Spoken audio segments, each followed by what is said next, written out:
Hello, everyone. Hope you are doing well. This is week 8, and in this lecture, we're going to be exploring journals and the process to submit to a journal, or maybe a step before that, identifying a potential journal or group of journals that could be appropriate to submit your manuscript to.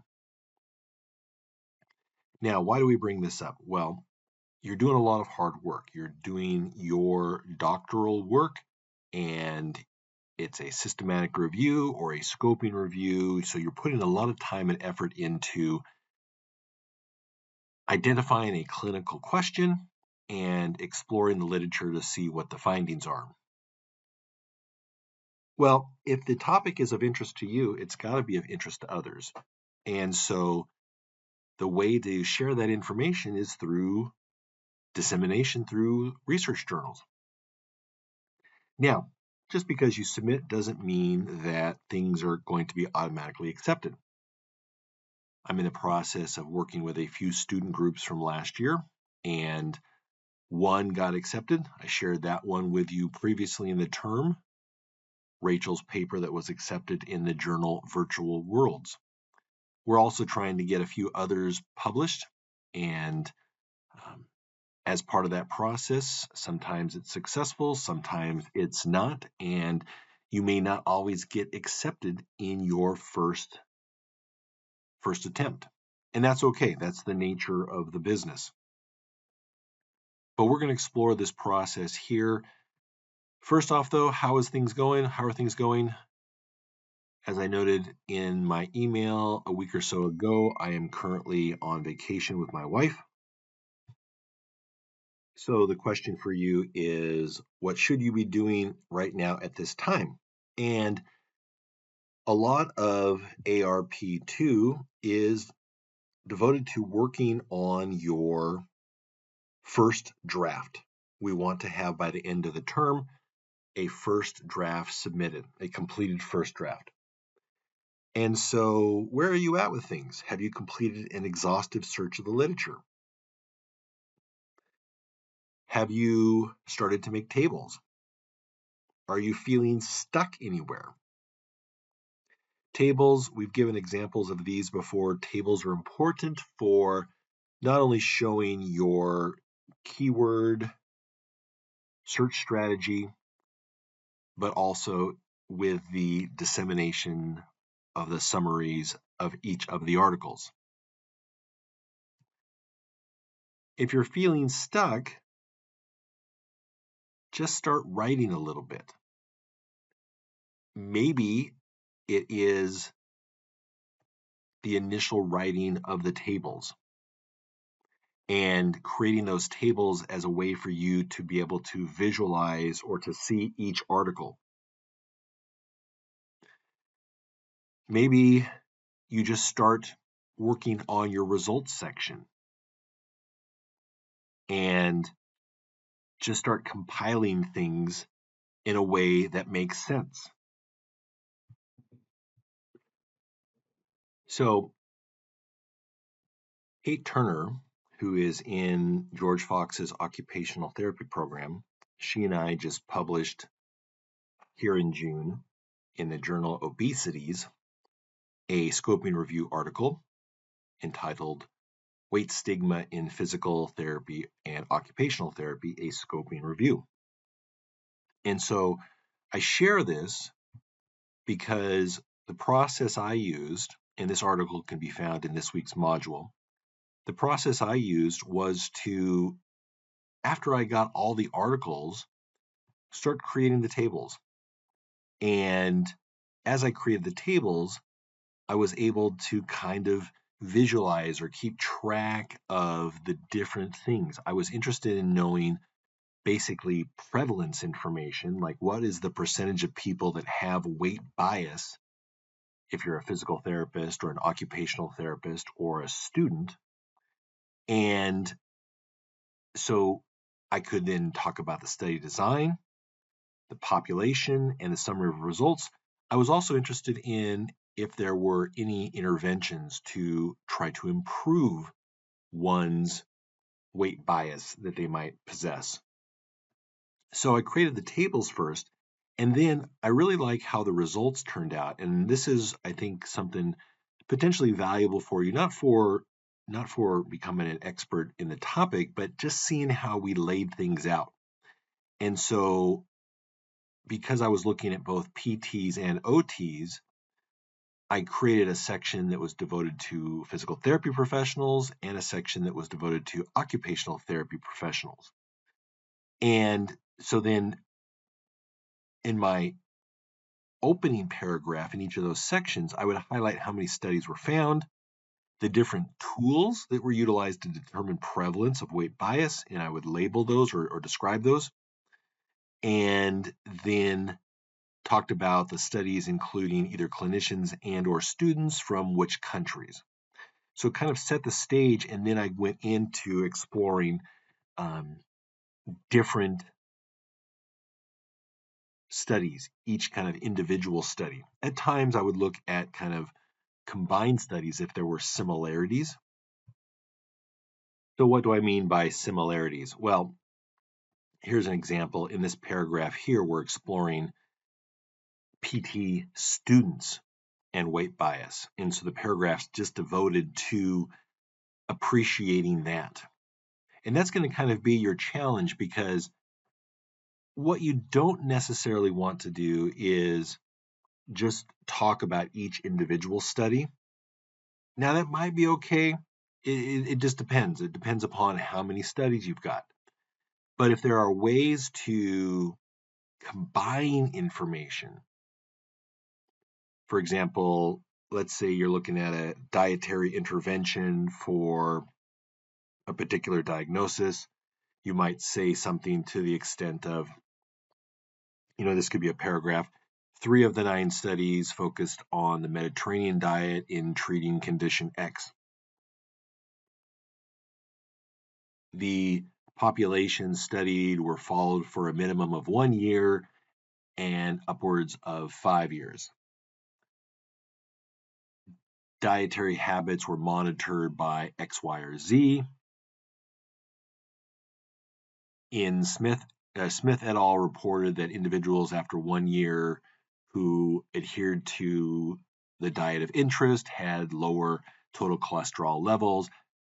In Markham et al. So you can see how you could kind of combine things and then give just the pertinent information. Because what you don't want to do is necessarily repeat and rewrite fully the articles that you're citing, but you want to have the reader get the pertinent information. So why am I bringing all this up? Well, these are, again, the things you could be working on right now. This is the stuff, again, if you are feeling stuck, if you're not sure where to start working on these tables. Just start plotting information. Just start scratching things out. That's kind of sometimes the hard part, is just getting things scratched out. You'll continue to work the clay. And what do I mean by that? You're not going to be happy with the first thing you write, but what's great about writing is you can go back and re-edit, work that clay to create the shape that you want, to create the presentation that you want. And that's also where your faculty advisors come into play. Now let's talk about the main topic here, and that is submitting to a journal. So, who or which journal to submit to? Well, one thing you could think about doing is submit to one of the journals of your professional membership. So presented here, I'm a member of both the orthopedic section and the sports section in the American Physical Therapy Association. And as a member of the sports section, portion of my dues pay for access to 3 journals: JOSPT, Sports Health, and the International Journal of Sports Physical Therapy. So what do you have available to you as a student who is a physician associate professional? Probably there are numerous journals that way, but also think about all the different medical journals. So the ones that are probably initially targeting the MD/DO researchers, those would also be very appropriate ones to consider submitting to. Another way to find potential journals is to Google impact factor. So here, these are sports medicine or sports physical therapy related journals. What if I don't know everything that's out there? Well, I could Google impact factor and sports medicine and then get a list of all the journals that are considered or ranked within the sports sciences section. And what you get here is the impact factor, and they go from number 1 down to whatever number 80 is, or the bottom of the list, and they highlight the impact factor that those journals have. What is the impact factor? Well, an impact factor is a way of measuring the importance or the rankings of a journal, and it's done so by calculating the number of times an article is cited. So the calculation is based upon a 2-year period that involves dividing the number of times articles were cited by the number of articles that are citable. So what is the impact of that journal on more research or future research? And it is basically looking at that short 2-year time period. So there's going to be some journals. So like if we go back here a little bit, like look at the Journal of Orthopedic and Sports Physical Therapy. That is probably within physical therapy the premier sports and orthopedics related journal. And things getting accepted there are things that are not cutting edge, but are of great interest and are areas of active research. For example, a popular one within physical therapy right now is the use of dry needling. And so you'll find a lot of dry needling related papers in there. They are very popular at this time. And so journals try to create their status by potentially accepting and publishing articles that are kind of in that hot range, that area where things are getting, published all the time on. That can sometimes get journals into trouble. For example, 2 very famous journals, Nature and Science, they have really high impact factors in their area. I think they're considered some of the top medical journals that are out there. But because they sometimes accept papers quickly to try to get that impact factor, many times some of their papers are retracted at a later time because of mistakes or because the authors realized that they had done something incorrectly in their calculations. So it's a double-edged sword. Another one down here that I really like, the American Journal of Sports Medicine, a lot of research papers there, ACL surgeries, rotator cuff surgeries. And so this just gives you a sense here of the top 10. There are plenty other journals out there in sports sciences. And again, that hopefully gives you an idea about what the impact factor means. There are other ways of identifying the impact of an article. And so an impact factor is just focusing on the 2 years of the past 2 years. But like this paper here, this one was one of my dissertation papers. And ResearchGate will, based upon a variety of calculations, identify a research interest score. What does that mean? Who knows? It's just another quantification. But what I'm trying to say here is over time, a paper can increase in its interest. So just because a journal has a low impact factor doesn't necessarily mean that papers published there are not of great interest to people. They're just not within the quote unquote hot topics of the time. So this paper, I looked at preseason functional test scores, so jumping, hopping, and agility drill test scores, and looked to see about the risk of injury during the season based upon those preseason scores. Well, last year, according to ResearchGate, I had a research interest score of 76.7. This year, looking at things now it's up to 86.2, and over the past year, there was an increase in 16 citations. So this is, I guess, a way of illustrating another, trying to say that just because something isn't in a journal that has a high impact factor, and the International Journal of Sports Physical Therapy does not have a high impact factor score, doesn't mean you shouldn't consider publishing in one of those journals. Here's a different paper of mine. This paper was published in something that has a higher impact score. It's at ranking 23, but its research interest score is much, much lower. So what does that all mean? Well, who knows? Basically,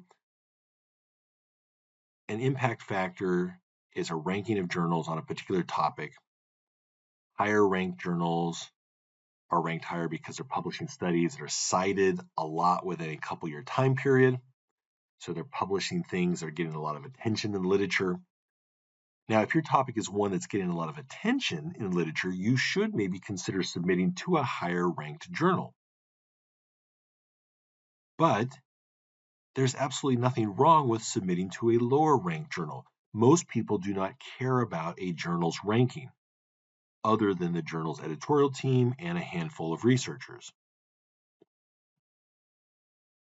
Here's another example. So primary healthcare, if your topic area was primary healthcare, there are impact factors. So basically you can get an idea, if you're doing something exercise, you could look for the impact factor for exercise science.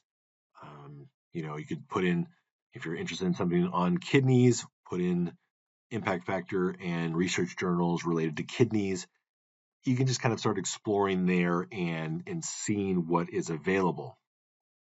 Now, who to consider submitting to? Some of that may be based upon also if your paper has been published in that journal or in a journal or something similar in that journal in the past few years.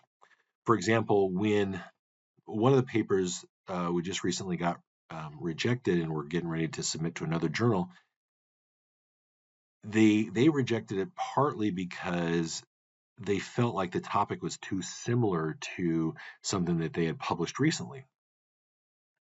And I tried to argue with them that in the scoping review that they had previously published, there was only one article of overlap, that we were looking at something completely different. However, that was not a successful argument, unfortunately. So my point again is take the time to look at the journal and do a search through PubMed, do a search through CINAHL, and see if a scoping review or a systematic review has been published in that journal recently.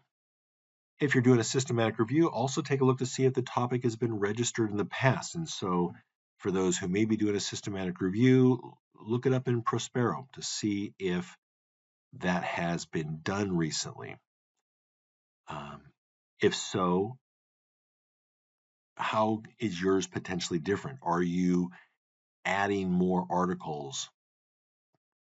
Are you expanding on what's been done before? You may have a more difficult time getting something published if it is not really different than something that's already been out there.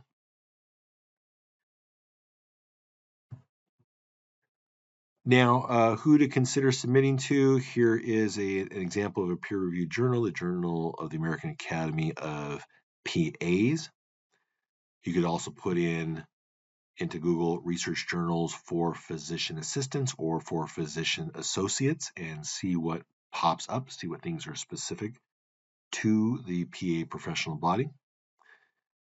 And again, let's say you're doing something related to supplements. Just type in research journals for supplements or whatever your topic is. You'll see things start to pop up and you'll get an idea about journals that are devoted to that space. And then once you find journals that are of interest to you, take a look and see if they accept systematic reviews or scoping reviews in their guide to authors. So there's always a submission guidelines or guide to authors section, and they will talk about the types of papers that they accept. Make sure that that journal of interest for you accepts systematic reviews or scoping reviews. And I want you to create a top 3 list. And then as you write your paper, write it using the guide to authors approach. So basically, write your paper like you're going to submit that paper to your number one choice. And so utilizing their format style, utilizing their citation style. So what I want you to do this week is identify 3 potential journals that you would submit to. That's it. Basically, I would submit to Sports Health. And the reason I would submit to Sports Health is because their professional body is interested in sports medicine related topics. They serve MDs, PTs, and athletic trainers. And so just identify the journal and then why each of those journals you are wanting to submit to. All right, have yourself a great week.